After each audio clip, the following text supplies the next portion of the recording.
Hey, what's up? D here, painting another helmet for myself. This is a Bell Moto 9 Flex I got, short money, obviously probably the color. It's brandy new. It had like a flat base on it on the front, and the black is all flat black and shiny red and white. Just taking it apart, the visor pops off like that, and the front mouthpiece pops off as I showed you. It just comes straight out. The hard part right now is taping everything. I'm gonna tape everything before I sand it.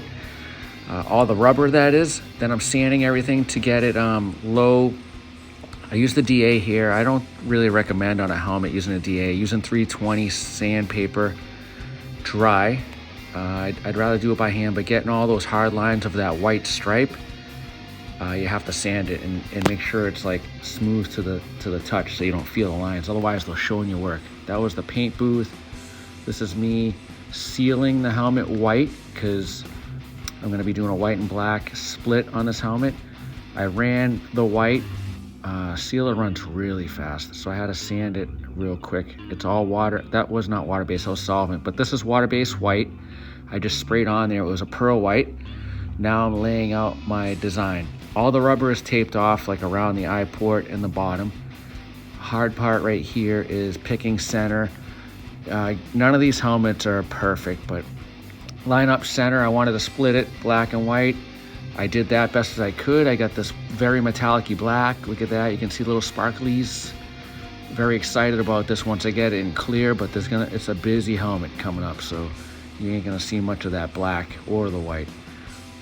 Started with the top. My layout is, as you're seeing, it's kind of like a jagged orange. It's going to be an orange stripe to replicate a helmet I did back in the early 2000s for myself. So I painted yellow on the black end. Before I painted the yellow, I did a little a white base so that the yellow would shine through and the colors would be even on both sides. I did a yellow with like an orange. It's a Jeep orange color. These are all automotive colors that I got. It's all water-based.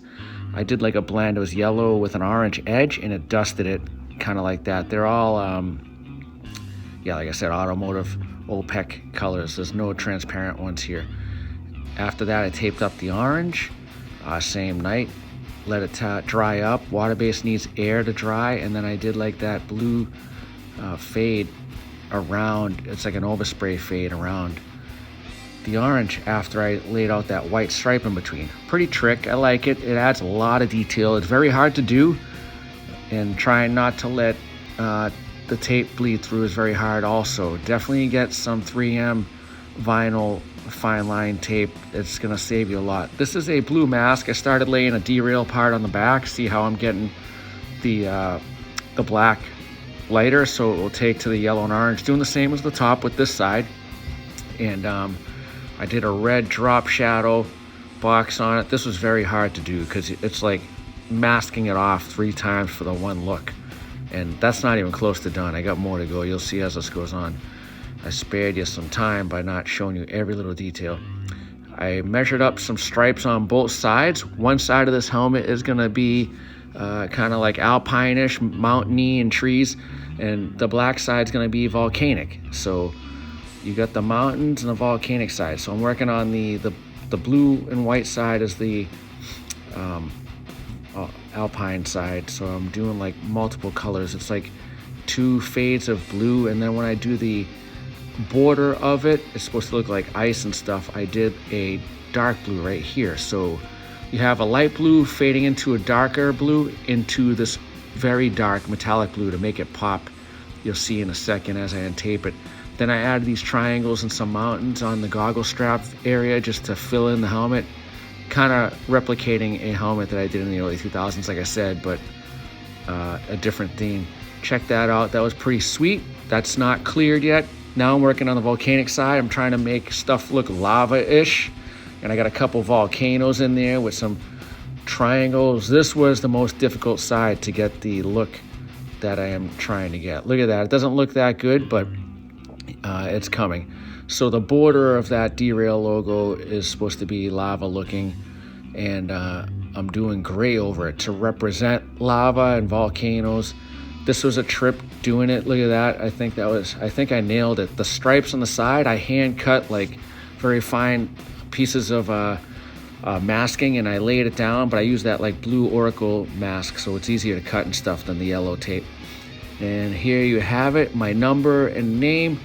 I add more details. I did these triangles just like to replicate the other side. Just flip it, you know, you do 2 triangles on one side, do it on the other side to kind of keep the flow going. And that's where I cut all that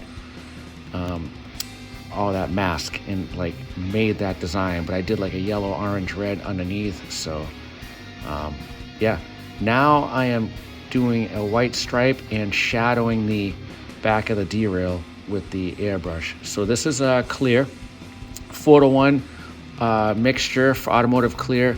If you're painting something, if you're clearing a helmet, I wasted a lot of clear. You only need like 3 ounces, to be honest, to get 3. I did 4 coats on with my little Awada gun that my friend Marvin gave me.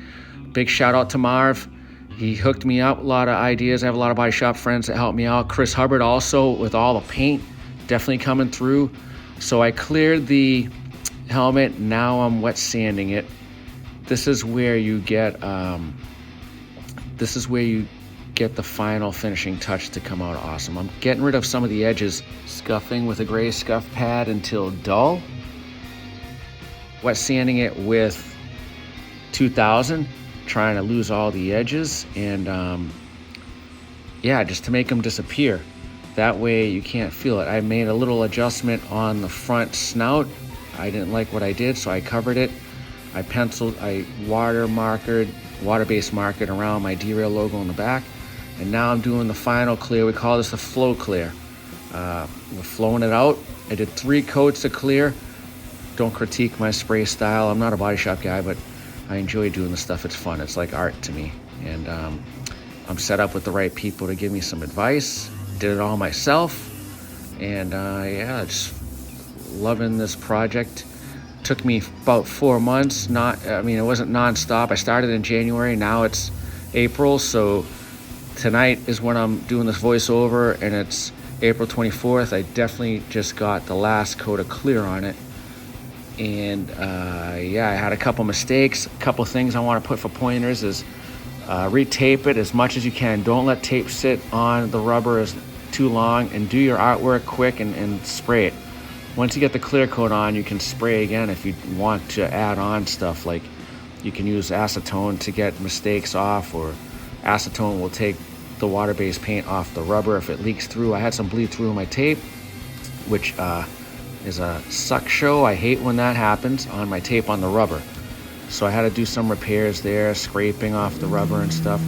But anyway, this is the final coat, and you're gonna see shortly the final result. Removing the fine line tape here so I don't have a hard edge with the last coat to clear on the rubber. And there she is. That's a work of art in my books to me.